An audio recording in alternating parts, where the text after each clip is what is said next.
नमस्कार बच्चों, नमो नमः। कथमस्ति? सर्वे सम्यक् सन्ति? सभी ठीक ठाक हैं, सभी कुशल हैं? चलतु पश्यतु अत्र वयं सर्वे दृष्टामः यत्र लिखितवन्तः यत् पीयूषं दशमवर्गस्य मङ्गलं पाठः अस्ति। ये जो है कि पीयूषम जो 10वीं वर्ग का जो भी बच्चे 10वीं कक्षा में हैं उसी का जो है कि पहला पाठ हम लोग पढ़ रहे हैं। आप लोगों ने पहला वीडियो देखा, उसमें हम लोगों ने 2 श्लोकों का हम लोगों ने अध्ययन किया और उसका जो हेडिंग था, हेडलाइन, उसका भी हम लोगों ने अध्ययन किया। अब हम लोग इस वीडियो में शेष जो इस चैप्टर के 3 श्लोक हैं उन तीनों श्लोकों को हम लोग इस वीडियो में देखेंगे। और जिन्हें भी अच्छा लगा हो वो वीडियो, आप लोग ये पूरा वीडियो देखेंगे। तीनों श्लोक मैं आप लोगों को इस वीडियो में बताने जा रहा हूं, ठीक है। चलिए, किताब अपने सामने रखिए सभी लोग। देखिए, तीसरा श्लोक है क्या, तो कह रहा है सत्य। मेरे साथ श्लोक दोहराइए, नहीं तो मैं पहले से वीडियो में श्लोक लिख करके बोर्ड पर रख सकता था। मैं चाहता हूं कि आप लोगों को सब ठो स्मरण में हो। मेरे साथ दोहराइए और देखिए कैसे कैसे लिखा जा रहा है, और आप लोग अपने कॉपी में लिखिए तभी याद होगा। बोले, सत्यमेव जयते नानृतम सत्येन पंथा विततो देवयानः।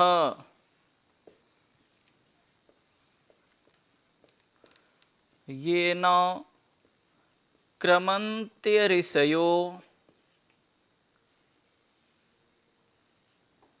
येन क्रमन्त्य ऋषयो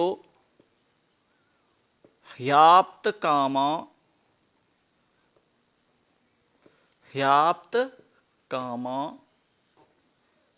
सत्यमेव जयते नानृतं सत्येन पंथा विततो देवयानः। येन क्रमन्ते ऋषयो ह्याप्तकामा यत्र तत्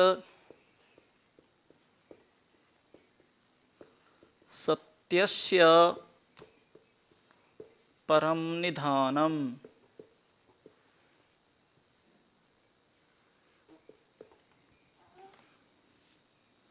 ठीक है बच्चों, चलिए मेरे साथ एक बार श्लोक को दोहरा लीजिए आप लोग। कहा जा रहा है क्या, सत्यमेव जयते नानृतम, सत्यमेव जयते नानृतम, नानृतम नानृतम, सत्यमेव जयते नानृतम नानृतम। फिर से बोलिए, सत्यमेव जयते नानृतम सत्येन पंथा सत्येन पंथा सत्येन पंथा। दोहराइए मेरे साथ 2-3 बार बोलिए, श्लोक याद हो जाएगा। सत्येन पंथा सत्येन पंथा विततो देवयानः, सत्येन पंथा विततो देवयानः। ठीक है, सत्यमेव जयते नानृतम सत्येन पंथा विततो देवयानः। अब देखिए क्या कर रहा है, ये न क्रमन्त्य ऋषयो, ये न, देखिए ये न क्रमन, ओह तो छूट गया, रुकिए। ये न क्रमन्त्य, ये न क्रमन्त्य, ये जो री है इसको इसमें जोड़ देंगे, ऋषयो। ये न क्रमन्त्य, ये न क्रमन्त्य ऋषयो। ठीक है, ये न क्रमन्त्य ऋषयो ह्याप्त कामा, ह्याप्त कामा, ये न क्रमन्त्य ऋषयो ह्याप्त कामा।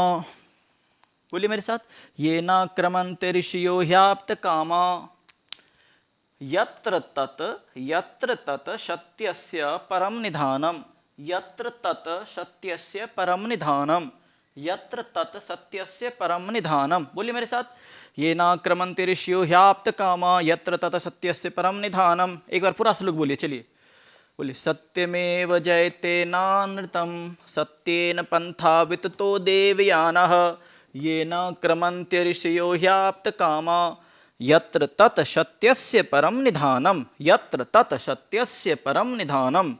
ठीक है बच्चों, श्लोक याद हो गया। चलिए अब अर्थ देखते हैं इसका। क्या कहा जा रहा है, सत्यमेव जयते, सत्य की ही विजय होती है, सत्य की ही विजय होती है। और क्या कह रहा है, नानृतम, और किसी की नहीं, केवल आप सत्य से ही जीत सकते हैं और किसी तरह से नहीं। छल करके आप क्षण में जीत सकते हैं, लेकिन आप अपने मन में, अपने दिल से, अपने हृदय से मन ही मन पूरा जीवन हारते रहेंगे। इसलिए हमेशा सत्य के मार्ग पर चलिए, सत्य की ही विजय होती है और किसी की नहीं।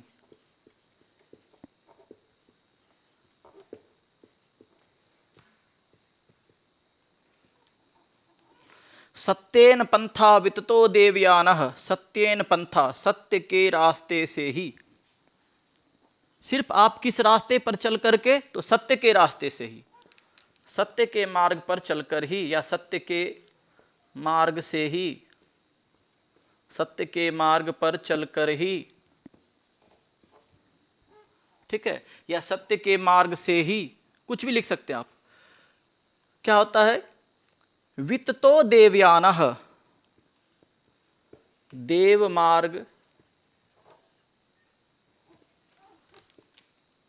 की प्राप्ति होती है। सत्य की विजय होती है और किसी की नहीं। सत्य के मार्ग पर चलकर ही देव मार्ग की प्राप्ति होती है। यानी क्या, ईश्वर को आप कैसे प्राप्त कर सकते हैं, तो सत्य के मार्ग पर चल करके ही, सत्य के रास्ते से ही। ठीक है, अब क्या कर रहा है, ये न अक्रमंत ऋषियों ह्याप्त कामा, ही जोड़ आप्त कामा, आप्तकामी। आप्तकामी क्या है, जैसे हर एक मनुष्य आप्तकामी होता है, उसी प्रकार से ऋषिगण भी आप्तकामी होते हैं। ये आप्तकामी क्या है कि काम मतलब होता है इच्छा। काम मतलब क्या होता है बच्चों, इच्छा। काम मतलब वो वर्क नहीं है, ये काम है, इच्छा है। ये इच्छा अगर यदि तीव्र हो जाती है, आप्त, तप्त हो जाती है कि नहीं हमें ये काम करना ही है, एकदम दृढ़ संकल्पित होकर के अगर कोई कार्य करता है, तो उसी को क्या कहा जाता है, आप्तकामी। क्योंकि आप्तकामी कौन, ऋषियों, ऋषिगण। आप्तकामी ऋषिगण किसको, सत्य के रास्ते को ही, सत्य के मार्ग को ही, मार्ग पर चलकर ही क्या करते हैं, परम निधानम, उस मोक्ष को प्राप्त करते हैं।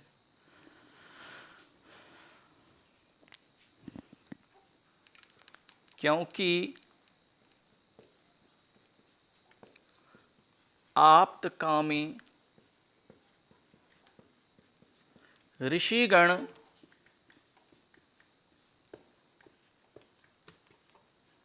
सत्य के मार्ग से ही मोक्ष की प्राप्ति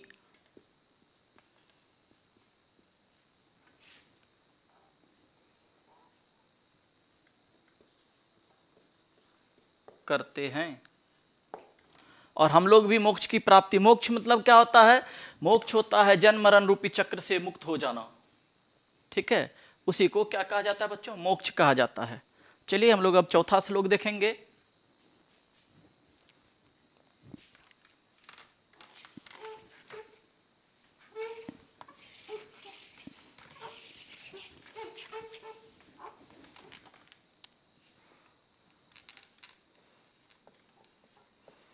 यथा नद्यः, मेरे साथ दोहराइए, यथा नद्यः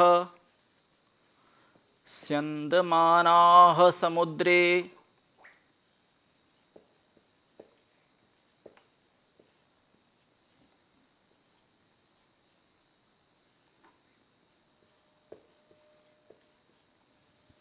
यथा नद्यः स्यन्दमानाः समुद्रे स्तं गच्छन्ति नाम रूपे विहाय तथा विद्वान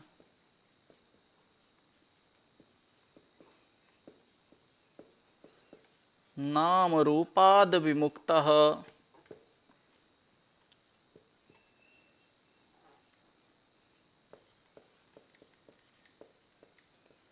परात् परम पुरुषमुपैति।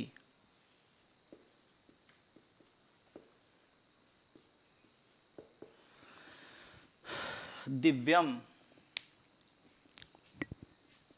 चलिए मेरे साथ दोहराइए, बोलिए, यथा नद्यः स्यन्दमानाः, फिर बोलिए, यथा नद्यः स्यन्दमानाः, दो चार बार बोलिए, बोलिए, यथा नद्यः स्यन्दमानाः यथा नद्यः स्यन्दमानाः समुद्रे, यथा नद्यः स्यन्दमानाः समुद्रे, यथा नद्यः स्यन्दमानाः समुद्रे, अस्तं गच्छन्ति नाम रूपे विहाय। अस्तं यहाँ से लीजिए, अस्तं गच्छन्ति नाम रूपे विहाय, अस्तं गच्छन्ति नाम रूपे विहाय। यथा नद्यः स्यन्दमानाः समुद्रे, अस्तं गच्छन्ति नाम रूपे विहाय। धीरे धीरे बोलिए, एक बार फिर से बोलिए, यथा नद्यः स्यन्दमानाः समुद्रे, अस्तं गच्छन्ति नाम रूपे विहाय। ठीक है, अब आगे पढ़िए। तथा विद्वान नाम रूपाद विमुक्तः, तथा विद्वान नाम रूपाद विमुक्तः, तथा विद्वान नाम रूपाद विमुक्तः। बोलिए फिर से, तथा विद्वान नाम रूपाद विमुक्तः। परात परम पुरुषमुपैति दिव्यम, परात परम पुरुषमुपैति दिव्यम। फिर से बोलिए, परात परम पुरुषमुपैति दिव्यम, परात परम पुरुषमुपैति दिव्यम। ठीक है बच्चों, चलिए, परात परम पुरुषमुपैति दिव्यम। आप लोग श्लोक आप लोगों को याद हो गया होगा। चलिए अब अर्थ देखिए, क्या कह रहा है। यथा मन जैसे, नद्यः नदी नद्यो नद्यः नदियाँ, स्यन्दमानाः प्रवाहित होती हुई बहती हुई, समुद्रे समुद्र में, अस्तमन गहराई में, गच्छन्ति जाती हुई, नाम रूपे नाम और रूप से विमुक्त होकर, विहाय मन छोड़कर मिल जाती है। आप लोग देखेंगे, मान लीजिए ये बहुत बड़ा समुद्र है, इसमें एक नदी इधर से, एक नदी इधर से, एक नदी इधर से, इधर से बहुत सारी नदियां जाकर के मिल जाती हैं, तब बनता है क्या, समुद्र। जिस प्रकार से एक बड़ा घड़ा में आप एक गिलास, एक कटोरा, एक बड़ा कटोरा, छोटा कटोरा, कप सबसे पानी दे देते हैं, तो एक मान लीजिए घड़े का पानी होता है, एक क्या कहते हैं, एक ड्राम का पानी होता है। उसी प्रकार से छोटी छोटी नदियां मिलती हैं किसमें, समुद्र में, तो एक बड़ा सा समुद्र बनता है। ठीक है बच्चों, तो जिस प्रकार से नदियां प्रवाहित होती हुई, जिस प्रकार से नदियां प्रवाहित होती हुई, जिस प्रकार से नदियां प्रवाहित होती हुई, क्या, तो नाम रूपे विहाय, नाम और रूप को छोड़कर, समुद्रे स्तम गच्छन्ति, नाम और समुद्र में मिल जाती हैं। अर्थ लिख लीजिए आप लोग, जैसे नदियां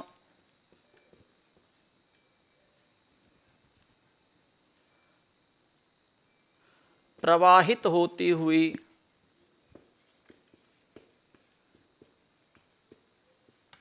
जैसे नदियां प्रवाहित होती हुई अपने नाम और रूप को छोड़कर, यहां आ जाएगा, अपने नाम और रूप को छोड़कर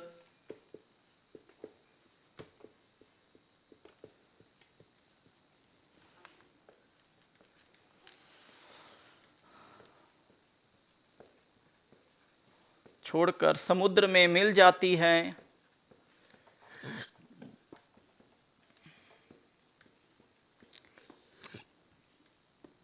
वैसे ही विद्वान, आ जाइए अब नीचे, तथा विद्वान, यथा मन जैसे, तथा मन वैसे, वैसे ही विद्वान, जो विद्वान होता है, विद्वान ऐसे नहीं होता है, विद्वता ऐसे नहीं आती है बच्चों। विद्वता प्राप्त करने के लिए कठिन परिश्रम करना होता है, चाहे आप गणित पढ़ें, गणित में इंटरेस्ट हो, इंग्लिश में इंटरेस्ट हो, ठीक है, विज्ञान में इंटरेस्टेड हो आप, चाहे किसी भी विषय में इंटरेस्टेड हो आप, उस विषय के निष्णात विद्वान, निपुण विद्वान तभी हो सकते हैं जबकि आप कठिन परिश्रम करेंगे, जब आप तपस्या करेंगे। तपस्या में वो नहीं है ओम नमः शिवाय बैठ करके कर रहे हैं, आप निरंतर अभ्यास करेंगे, यही है तपस्या। ठीक है, इसलिए क्या कहा जा रहा है, यथा तथा विद्वान, वैसे ही विद्वान, कैसे, नाम और रूप से विमुक्त होकर। आप विद्वान तभी बन सकते हैं जब आप अपना नाम भूल जाएं, अपना रूप भूल जाएं। देखेंगे आप मन से पढ़ने वाले अपना उस विचित्र सा रूप बना लेते, विचित्र सा चेहरा हो जाता, पढ़ते पढ़ते उसे सुध बुध नहीं रहती है किसी चीज़ की, ना खाने की चिंता होती है, ना सोने की फिक्र होती है, वो आप बस अपने लक्ष्य के प्रति लग जाते हैं। वैसे ही लोग विद्वान होते हैं, वैसे ही लोग अपने लक्ष्य को हासिल करते हैं बच्चों। तो वैसे ही क्या करा, वैसे ही विद्वान अपने नाम और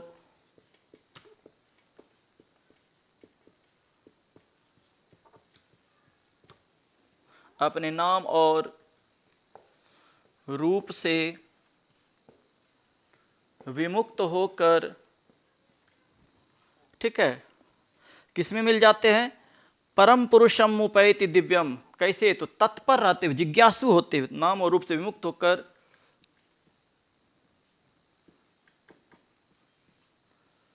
जिज्ञासु या तत्पर भी लिख सकते हैं, तत्पर रहते हुए लिख लीजिए, नाम और रूप से विमुक्त होकर, तत्पर रहते हुए या जिज्ञासु रहते हुए, परम पुरुष परमात्मा में मिल जाते हैं या समाहित हो जाते हैं। ठीक है बच्चों, आप लोगों ने देख लिया, जैसे नदियां प्रवाहित होती हुई अपने नाम और रूप को छोड़कर समुद्र में मिल जाती है, समुद्र में जैसे नदियां मिलती हैं, वैसे ही विद्वान नाम और रूप से विमुक्त होकर तत्पर रहते हुए या जिज्ञासु रहते हुए परम पुरुष परमात्मा में मिल जाते हैं। ठीक है, चलिए आइए अब अंतिम श्लोक में।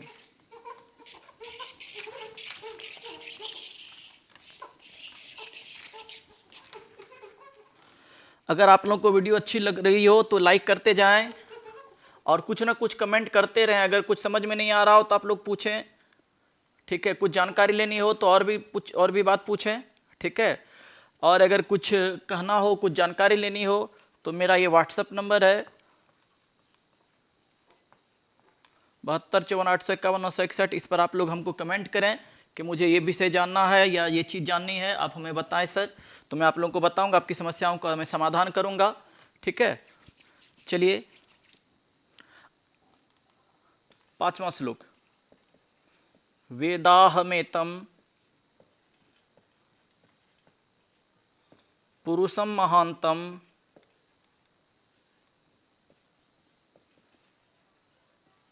आदित्यवर्णं तमसः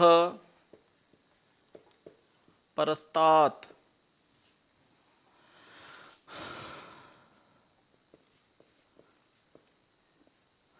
वेदाहमेतं पुरुषं महान्तं आदित्यवर्णं तमसः परस्तात् तमेव विदित्वाति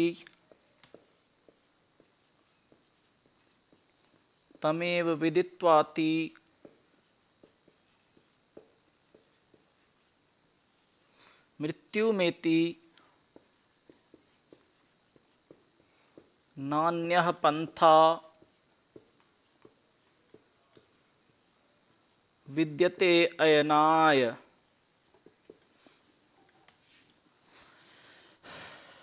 एक बार श्लोक देख लीजिए आप लोग, क्या कहा जा रहा है।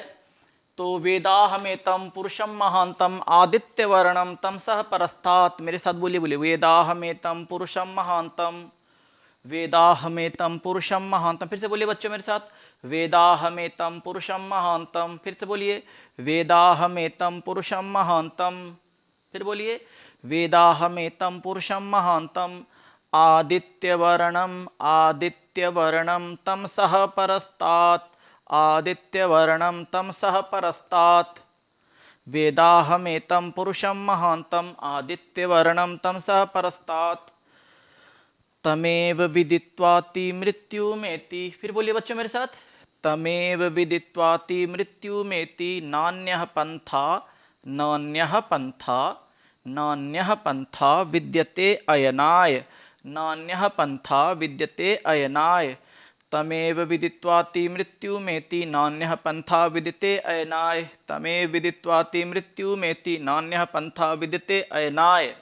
ठीक है बच्चों, पूरा श्लोक बोलिए एक बार। वेदाहमेतं पुरुषं महान्तं आदित्यवर्णं तमसः परस्तात् तमेव विदित्वाति मृत्युमेति नान्यः पंथा विद्यते अयनाय। किताब सामने में रख के बोलिए, एकदम उंगली रख करके। वेदाहमेतं पुरुषं महान्तं आदित्यवर्णं तमसः परस्तात् तमेव विदित्वाति मृत्युमेति नान्यः पंथा विद्यते अयनाय।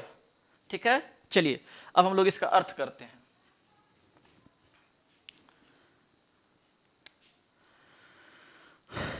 देखिए अर्थ क्या होगा।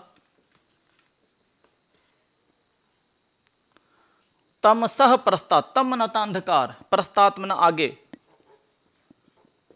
अंधकार के आगे, अंधकार के आगे। अंधकार को कौन मिटाता है? अंधकार को मिटाता है आदित्य वर्ण। कौन मिटाता है बच्चों? आदित्य। आदित्य मना होता है सूर्य। देखिए श्लोक है, श्लोक का अर्थ उसका जब आप लोग डिफाइन करेंगे उसको, तभी उसका अन्वय अर्थ करने के बाद उसका डिफाइन होता है। लेकिन उतना ज़्यादा आप लोग डीपली नहीं जाए, मैंने पहले ही कहा है आप लोगों का कक्षा बोरिंग नहीं मैं बनाऊंगा। तो अंधकार के आगे किसको? आदित्य वर्ण।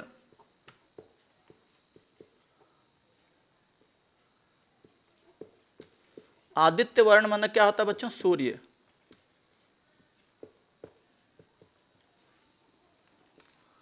को ही क्या समझना चाहिए? तो महान पुरुष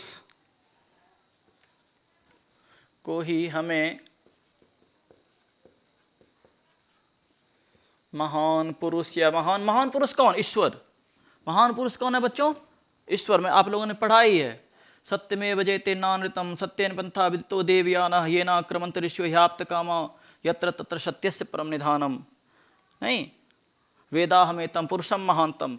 तो क्या कहा जा रहा है कि अंधकार के आगे हमें, अंधकार के आगे आदित्य वर्ण को ही हमें महान पुरुष समझना चाहिए। क्यों समझेंगे? क्योंकि जिसमें वेदाहम जिसमें जलाने की क्षमता, वो जला सकता। धूप में आप 1 घंटे रह जाइए बैठ करके, आपको पता चल जाएगा उसमें की क्या क्षमता है, जिसमें जलाने की क्षमता होती है।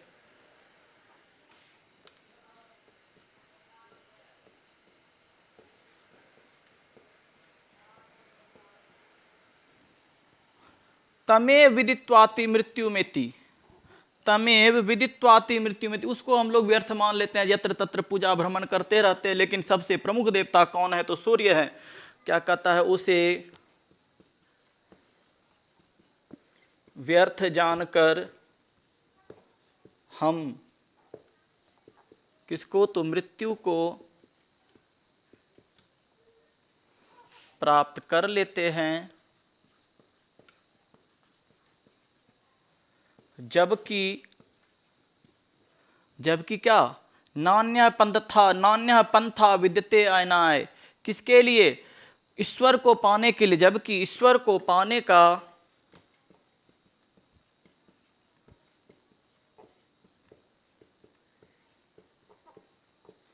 इसके अतिरिक्त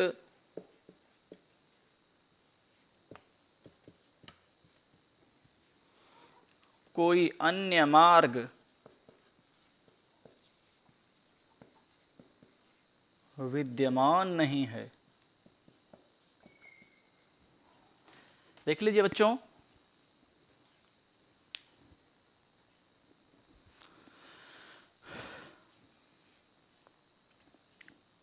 देखिए फिर से देखिए, बोलिए मेरे साथ। वेदाहमेतम पुरुषम महांतम आदित्य वर्णम तमसा परस्तात्। मतलब क्या कहा गया? अंधकार के आगे आदित्य वर्ण को ही हमें महान पुरुष समझना चाहिए, जिसमें जलाने की क्षमता होती है। वेदाहमेतम, ठीक है। किसको? अंधकार के आगे। आपको ऑब्जेक्टिव में प्रश्न आएगा, अंधकार को मिटाने की क्षमता किसमें है? तो सूर्य में, ठीक है। और प्रत्यक्ष रूपी देवता कौन है? तो सूर्य है, जिसे हम स्पष्ट रूप से देख सकते हैं, ठीक है। और क्या कह रहा है कि वेदाहमेतम पुरुषम महानतम आदित्य वर्णम तमसा परस्तात्। अंधकार के आगे आदित्य वर्ण को यानी कि सूर्य को ही हमें क्या समझना चाहिए?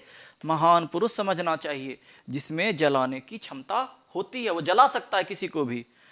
फिर क्या कह रहा? तमेव विदित्वाति मृत्युमेति, उसको व्यर्थ जान लेते हैं हम लोग। ऐसे ही है क्या?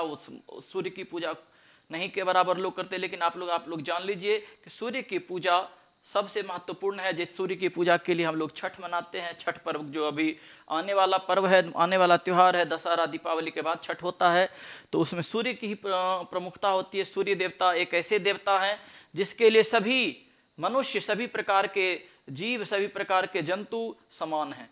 अगर सूर्य 2 दिन 3 दिन उगना बंद हो जाए, नहीं उगे, नहीं निकले, तो जीवन अस्त व्यस्त हो जाता है। अगर सूर्य नहीं निकले तो हमारे पेड़ पौधे अपना प्रकाश संश्लेषण की क्रिया नहीं कर सकते। अगर सूर्य ना निकले तो जीवन का हर एक कार्य बाधित हो जाता है। सौर्य प्रकाश बहुत ही हर एक जीवन के लिए, हर जीवन के हर एक पहलू के लिए बहुत ही महत्वपूर्ण है। कौन चीज? तो सूर्य प्रकाश। तो इसलिए क्या कहा जा रहा है? सूर्य प्रकाश। तो ये वैज्ञानिक दृष्टिकोण से मैंने बताया, धार्मिक दृष्टिकोण से भी इसकी बहुत ही महत्वता है, बहुत सारा महत्व है। ठीक है, इसलिए सूर्य की पूजा आप लोग सूर्य को स्नान करते समय कम से कम अर्घ्य जरूर दें, जल जरूर दें। इसलिए क्या करा? तमे विदित्वाति मृत्यु मेति, उसको व्यर्थ जानकर हम मृत्यु को प्राप्त कर लेते हैं। ठीक है, कैसे मृत्यु को प्राप्त कर लेते हैं? हम लोग यत्र तत्र भटकते रहते हैं, सूर्य की उपासना नहीं करते, हमें मृत्यु आ जाती है और हम लोग अपने धाम को चले जाते हैं। नान्य पंथा विदिते अयनाय, जबकि ईश्वर के यानी कि सूर्य ही एक ऐसा मार्ग है, सूर्य एक ऐसा रास्ता है जिसके द्वारा हम ईश्वर को प्राप्त कर पाते हैं। ठीक है बच्चों, चलिए अब हम लोग कुछ इस चैप्टर से ऑब्जेक्टिव बनाते हैं। आप लोग हमको आंसर करेंगे, मेरे साथ मेरे वीडियो को देखते जाइए और आप लोग आंसर करते जाइए। आप लोग हमें बताइए कि मंगलम पाठ में कितने मंत्र हैं? पिछला वीडियो मैंने पढ़ा है, मंगलम पाठ में 5 मंत्र हैं। ठीक है बच्चों, मंगलम पाठ में 5 मंत्र हैं। ठीक है, पांचों मंत्र कहाँ से लिया गया है? तो पांचों मंत्र उपनिषद से लिया गया है। कहाँ से लिया गया बच्चों? उपनिषद से। चलिए बताइए, उपनिषद में ये उपनिषद क्या है? तो उपनिषद है गुरु के सम्मुख बैठकर सीखी गई विद्या को उपनिषद कहते हैं। उपनिषद किसे कहते हैं बच्चों? तो गुरु के सम्मुख बैठकर सीखी गई विद्या उपनिषद कहलाती है। उपनिषद कहाँ है? तो उपनिषद है वेदों के यानी क्या वैदिक वांग्मय के अंतिम भाग में है। वेद के अंतिम भाग में किसका वर्णन है? तो उपनिषद का। ठीक है, वेद कितने हैं? तो वेद 4 हैं। कौन कौन? ऋग्वेद, सामवेद, यजुर्वेद और अथर्ववेद। और उसी के साथ आपको एक और ऑब्जेक्टिव में प्रश्न आ सकता है, वेदांग कितने हैं? ठीक है, तो वेदांग 6 है। वेदांगों की संख्या कितनी है? ये 2 नंबर में इंपॉर्टेंट है। वेदांगों की संख्या कितनी है? तो 6 है। कौन कौन है? आप लोग नोट कर लीजिए। शिक्षा, कल्प, व्याकरण, छंद, निरुक्त और ज्योतिष। फिर से बोल लीजिए मेरे साथ, शिक्षा, कल्प, व्याकरण, छंद, निरुक्त और ज्योतिष। कितने हो गए? 6 वेदांग हैं, वेद 4 हैं। ठीक है, तो उन्हीं चारों वेदों के अंतिम भाग में है कौन सा? तो ये हमारा उपनिषद है। और उपनिषद करता क्या है? तो उपनिषद जो है हमें दर्शन शास्त्र के सिद्धांतों को बताता है। आपको ये भी ऑब्जेक्टिव में प्रश्न बनेगा, दर्शन शास्त्र के सिद्धांतों को कौन बताता है? मैं चाहता हूं कि आप सभी बच्चे मेरे इसी व्हाट्सएप नंबर पर ये सारा ऑब्जेक्टिव बना करके हमको पिक करेंगे, तो मैं समझ जाऊंगा कि आप लोगों ने वीडियो मेरा देखा है। ठीक है, कि आप लोग मन से पढ़े हैं। मैं जो बोल रहा हूँ ये सब ऑब्जेक्टिव में आप लोग बना करके हमको सेंड करेंगे। ठीक है, चलिए देखिए बताइए, वेदांगों की संख्या कितनी है? तो 6 हो गई। और क्या कहा जा रहा है कि उपनिषद वेदों के कहाँ है? तो अंतिम भाग में है। तो वेदों के अंतिम भाग में कौन है? उपनिषद है। ठीक है, और उपनिषद किसकी शिक्षा देती है? तो उपनिषद दर्शन शास्त्र के सिद्धांतों को बताता है, दर्शन शास्त्र के सिद्धांतों की शिक्षा देती है। दर्शन शास्त्र के सिद्धांतों को कौन बताता है या दर्शन शास्त्र के सिद्धांतों की शिक्षा कौन देता है? तो ये कौन देता है बच्चों? उपनिषद देता है। ठीक है, ठीक है, चलिए आगे देखिए। अब आप लोगों ने पढ़ा होगा, इस मैंने 5 श्लोक पढ़ाया यानी कि प्रथम पाठ में मंगलम पाठ में कितने श्लोक हैं, कितने मंत्र हैं? तो 5 मंत्र हैं। पहला मंत्र में किसकी स्तुति है? भगवान सूर्य की। क्या कहा जा रहा है? हिरण्मयेन पात्रेण सत्यस्यापिहितं मुखम। ठीक है, सत्य का मुख किस पात्र से ढका हुआ है बच्चों? तो सोने के पात्र से, हिरणमय पात्र से। ठीक है, हिरणमय पात्र से किसका मुख ढका हुआ है? तो सत्य का मुख ढका हुआ है। ठीक, तत्वं पूषन्न पावृणु सत्य धर्माय दृष्टये। सत्य और धर्मवान के लिए कहा जा रहा है कि सोने के पात्र से सत्य के ढके हुए मुख को किसके लिए हटा लें, या सत्य का मुख यानी कि किसके लिए विनती की जा रही है? सत्य का ढका हुआ मुख हटाने के लिए। तो किसके लिए विनती की जा रही है? किसके लिए विनती की जा रही है बच्चों? सत्यवान और धर्मवान के लिए। चलिए दूसरा श्लोक में आइए। अनुरणीयान महतो महियान। अनु से छोटा और महान से महान कौन है? अनु से छोटा कौन? एक प्रश्न बनेगा, अनु से छोटा कौन है? आत्मा है। महान से महान कौन है? तो वो भी आत्मा है। अनु से छोटा कौन है? तो आत्मा है। महान से महान कौन है? तो आत्मा है। आत्मा कहाँ रहती है? तो आत्मा रहती है सभी प्रकार के जंतुओं के हृदय में रहती है। आत्मा कहाँ रहती है? तो सभी प्रकार के जंतुओं के हृदय में। तो जंतुओं के हृदय में कौन रहती है? तो आत्मा। तमक्रतु पश्यति वीत शोको धातु प्रसादान महिमान आत्मनः। ओछी बुद्धि वाले आत्मा को किस प्रकार देखते हैं? आपको प्रश्न आएगा, ओछी बुद्धि वाले आत्मा को किस प्रकार से देखते हैं? तो शोक रहित होकर देखते हैं। शोक रहित कौन होता है, ये सभी प्रश्न बनेगा ऑब्जेक्टिव में। शोक रहित कौन होता है, तो ओछी बुद्धि वाले। ठीक है बच्चों, आइए तीसरा में, सत्यमेव जयते नानृतम, सत्य की ही विजय होती। किसकी विजय होती है, सत्य की। अनृतम, नानृतम, किसकी विजय नहीं होती है, सत्य, असत्य की। असत्य कभी नहीं जीतता है। ठीक है, सत्येन पंथा विदतो देवयानः, देव मार्ग का विस्तार कैसे होता है, तो सत्य से होता है। ये सब ऑब्जेक्टिव बना लेंगे आप लोग कॉपी में। ठीक है, सत्य के मार्ग से ही किसका विस्तार होता है बच्चों, देव मार्ग का विस्तार होता है। ठीक है, ये नाक्रमन्ति ऋषियो ह्याप्त कामा, यत्र तत्र सत्यस्य परम निधानम। तो मोक्ष का द्वार किससे माना जाता है, मोक्ष का द्वार किससे प्राप्त होता है, तो सत्य के मार्ग से। ठीक है, चलिए चौथा, यथा नद्या स्यन्दमाना समुद्रे अस्तम गच्छन्ति नाम रूपे विहाय, तथा विद्वान नाम रूपादि मुक्ता परात् परम पुरुषमुपैति दिव्यम, यथा नद्या स्यन्दमाना समुद्रे। ठीक है, तो नदियां क्या छोड़कर समुद्र में मिल जाती है, या समुद्र में कौन मिल जाती है, तो समुद्र में कौन मिल जाती है बच्चों, नदियां। नदियां समुद्र में कैसे मिल जाती हैं, तो अपने नाम और रूप को छोड़कर। ठीक है, विद्वान किस में मिल जाते हैं, तो परम पुरुष परमात्मा में मिल जाते हैं। परम पुरुष परमात्मा में कौन मिल जाता है, तो विद्वान मिल जाता है। विद्वान परम पुरुष परमात्मा में कैसे मिल जाता है, तो अपने नाम और रूप को छोड़कर मिल जाता है। ये सारा का सारा ऑब्जेक्टिव आप लोग बनाएंगे। ठीक है, चलिए पांचवा श्लोक, वेदाहमे तम पुरुषम महांतम आदित्य वर्णम तम स परस्तात् तमे विदित्वाति मृत्यु मेति नान्य पंथा विदिते अयनाय। वेदाहमे तम पुरुषम महांतम। ठीक है, यानी क्या, अंधकार के आगे उस परम पुरुष परमात्मा कौन, सूर्य को ही हमें महान पुरुष समझना चाहिए। महान पुरुष कौन है, आपको प्रश्न आएगा, महान पुरुष कौन है, तो कौन है, सूर्य है। जलाने की क्षमता किस में होती है, तो सूर्य में होती है। ठीक है, कैसा लगा मेरा ये वीडियो बच्चों, अगर अच्छा लगा हो तो लाइक करिए, और लाइक करके कुछ भी जो मर्जी हो, अच्छा लगा हो तो अच्छा लगा सर, खराब लगा सर। ठीक है, आप कैसे हैं, जो भी हो मर्जी, आप लोग वीडियो में कमेंट में जरूर लिखें, और अपने दोस्तों को भी वीडियो शेयर करें। सबको बोले चैनल सब्सक्राइब करने, ताकि मैं आप लोगों के साथ लाइव आ सकूं। लाइव आकर के हम लोग फेस टू फेस पढ़ाई करेंगे। ठीक है बच्चों, चलिए गुड नाइट। कल हम लोग नए चैप्टर के साथ मिलेंगे और नया चैप्टर जानेंगे, तब तक आप लोग इसको नोट कर लीजिए। ठीक है।